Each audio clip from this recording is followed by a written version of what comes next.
For today's video, I've sent famous purveyor of high quality goods, Temu.com, 450 Canadian dollars of my money. And in return, apparently they've sent me a whole ass MacBook Pro. But before we find out what abomination I've received, a quick word from today's video sponsor. Today's video is sponsored by Be Quiet's light mount Bot 10 keyless. This is the perfect Be Quiet keyboard for gamers that don't have time for loser activities like Excel. Look at all that extra room for gaming activities. So if you want a high quality 10 keyless gaming keyboard with a big knob and quiet switches, get yourself a Be Quiet light mount TKL with the link down below. 10 keyless keyboards from Be Quiet's keyboards.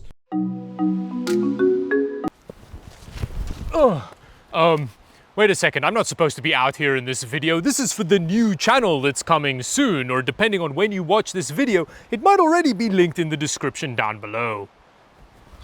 I am so excited to unbox some Temu crap. It's been ages and it's never been a MacBook Pro before. I can't wait to see what we're gonna get. My prediction here is that it is gonna be a real MacBook Pro, because despite the very low bargain basement, clearly a scam price, it did specify that it's a used MacBook Pro. It could have been used as armor plating in Fallujah, but I think it's gonna be a real MacBook Pro. Fingers crossed. Wild tangent, but for the last couple of weeks, I have not been able to find my box cutter. It's been super annoying. I've been having to use like scissors to open boxes with like some kind of animal. Oh, that's a terrible opening experience. Holy crap. I mean, I guess the packaging's fine. Like, the box seemed reasonable condition. Now, first off, we do get a MacBook power brick in a little Ziploc baggie. This is some primo Ziploc baggie quality, by the way. We didn't get some Shenzhen River fished out plastic, which is a nice touch. Aside from a couple of nicks, the power brick seems remarkably unsavaged, although it comes out more easily than I would have liked it to. Look at, kind of like a damp handshake pulling that out. That is not an ideal cable length for a MacBook. And then just like that, we get to our MacBook Pro in its little flotation device that it shipped in to protect it, which honestly, I think this is quite a good way to ship it. Wow, it says designed by Apple in California on the bottom and everything. The condition is immediately, very used. We've got a pretty significant dent over here, and it looks like somebody used it to do some ore mining. The corners are brutal. It's like all four of them as well. What did they do to this thing? So I think that is probably why they didn't sell this thing on like eBay, because on eBay there's no way this would pass as like new. This is at least an eBay likely used. Aside from that, the lid also got a big scuff here. There's a bunch of scratching on our Apple logo. This is a pretty poor condition used MacBook. Why won't it open? Oh, it just stuck down a little bit. Why is that? This is so thin. Oh, 0 battery. That is a very good sign. We've got life out of the display. So the display still works. That's really good. I'm surprised that the display survived, considering all of the damage on the body of this thing. Because in my experience, MacBook displays are made out of osteoporosis. It's also got the touch bar, which is a feature that got Apple users the closest I've seen to them doing an armed coup. I mean, the inside of it's not too bad. Like, there's some grossness on the bottom here, but other than that, it does seem more or less fine. There is some wear on the rubber edge around the display, which I think is where this kind of sticky, gross residue comes from. I wonder why that rubber degraded in the way that it did. Is that like a byproduct of using too much cleaning liquor to clean your display? Like the cleaning liquor starts to eat away at this rubber seal? Is that a thing? But yeah, there we go. We did get an actual MacBook Pro off of Temu. Very nice. With that, let's give it some power to see exactly what we got here, and then later we'll install some Linux on it.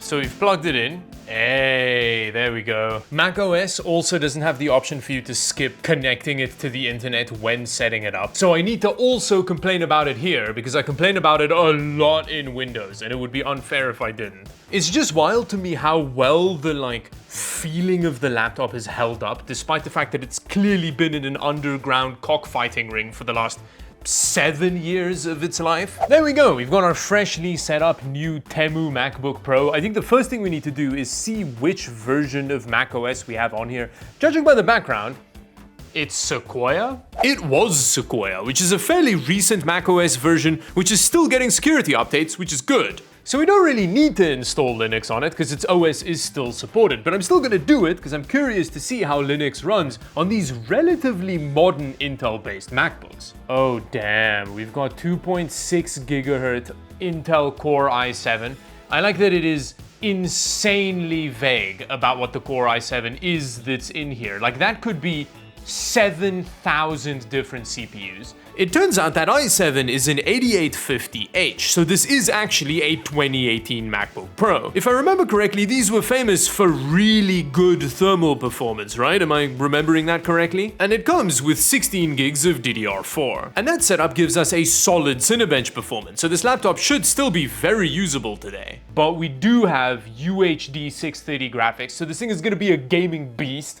We will test that a bit later. I like how the battery condition is just service recommended. Very nice. I then excitedly headed into the App Store to download some games on my Temu MacBook. But unfortunately, I couldn't find any of the games that I've gotten used to testing on a MacBook. Wait, do the games that it doesn't support just not show up in the Apple Store at all? The only game that I own on the Mac Store that is supported by this MacBook is Civilization 5. So let's give that a try. Oh wow, Civilization does not have high expectations of our laptop's performance. I mean, it wasn't even at this resolution. I moved it there. I then tried to enable the MetalFX HUD overlay, which didn't work because I'm pretty sure Civ 5 doesn't use MetalFX, maybe? No, we don't have our overlay. I mean, now, there is nothing happening in this run yet, but so far, it seems to be running pretty well. Oh, escape lives in the screen? That's madness. Ooh, it's getting real hot. When you scroll like that, you can tell there isn't much frame rate happening here, although that could be due to the poo-poo garbage motion rendering on a MacBook display. But yeah, it doesn't feel like it's crushing the game, it's just working. At which point I decided to download Steam to see if I could get access to more games and use its performance overlay. Well, it downloaded the crap out of Cyberpunk, but just refused to launch the game. So then I tried CS2, which used some weird legacy CSGO version. It's crazy how limiting the macOS Sequoia install on here is. Like, Sequoia isn't even that old, but you can really feel the age of it when it comes to like the gaming software features on this MacBook, which means we are definitely gonna have to get some Linux on here so that we can get a clearer view of the gaming performance of this thing. Now, in terms of overlays, we don't have much information. We can just see the frame rate, but it's very useful seeing the frame rate because it's pretty ass, to be honest. Oh, big stutters. Wow, we're really feeling that UHD 630 in here. I'm guessing that's gonna be the bottleneck because the i7 is it's a pretty beefy little CPU that this thing's got in it. Funnily enough, it turns out neither the CPU nor the GPU were the problem. Can you tell from this very subtle foreshadowing what the problem ended up being?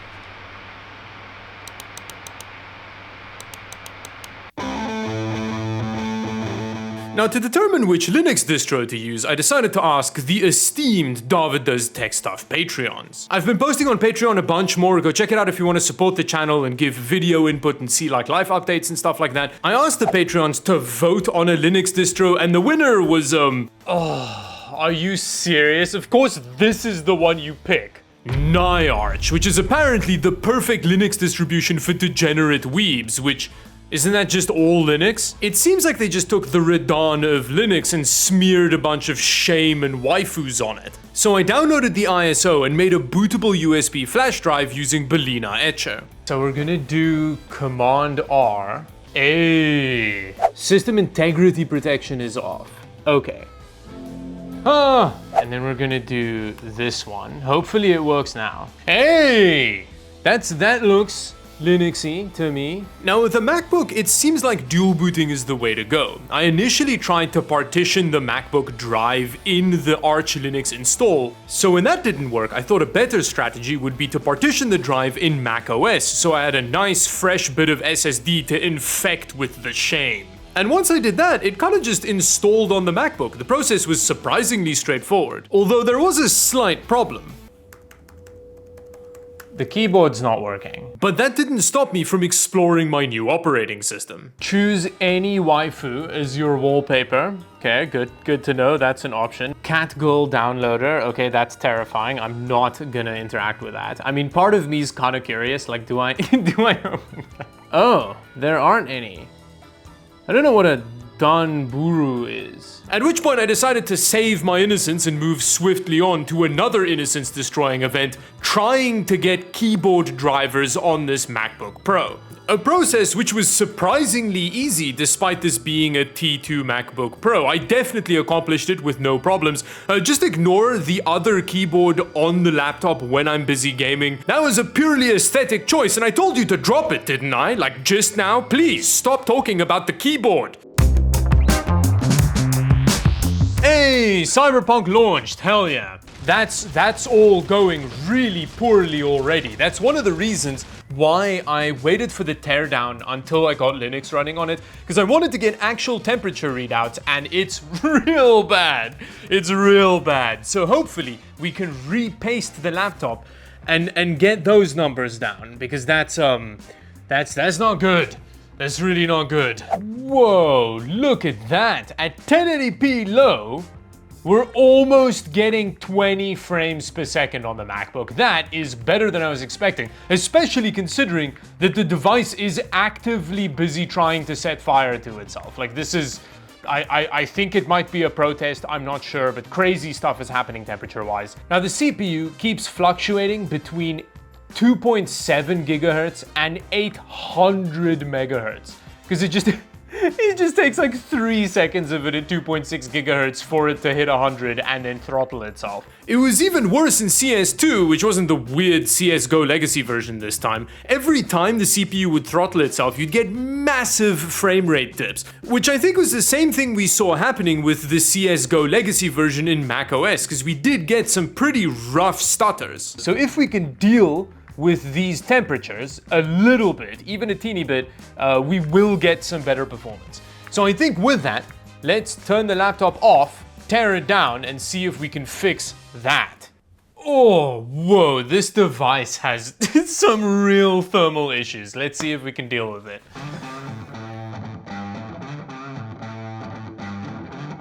Now obviously, because it's a MacBook Pro, getting the rear panel off is a massive pain in the ass. You've got to do that weird slide pull thing where it feels like you're kind of tearing a hole in the fabric of the universe, but eventually you get it off. Oh, there we go, finally. Whoa, look at the fans. I don't know how I'm gonna repaste this, because it's not like a normal laptop where you have easy mounting where you can just pull the cooling off. But aside from that, look at how beautiful and unupgradable this bad boy is, and I'm sure a battery replacement's also gonna be very straightforward in here. It turns out, to get to the cooling's mounting points, I have to remove the entire motherboard, a process which, unsurprising, is hellish in a MacBook. And if you've watched this video, you'll know I have a pretty bad history with digging around the guts of a MacBook. But eventually I got the motherboard out and removed the cooling to reveal some medium dry thermal paste. Hey, it's free-ish. Oh, I missed another one. Apple really does make it feel like you're not allowed to be digging inside your own device. So that's what our thermal paste looks like. It could have been worse, but it's pretty dry. Oh, and the laptop also has an RX 560 in it, which none of the software told me about for some reason. It's like, no wonder this stuff overheats. It basically doesn't have any cooling. Then all that was left to do was blow all the dust out of the fans, repaste the cooling, and spend an hour struggling to put the thing back together. Okay, it's the moment of truth. We get to see if I broke it. Hey! I didn't break it. It's out of focus. Wow. Oh, it's immediately hit 100C again. That's very nice. But look at how aggressive the boost behavior is. Wow, it really takes every little bit that's given to it, huh?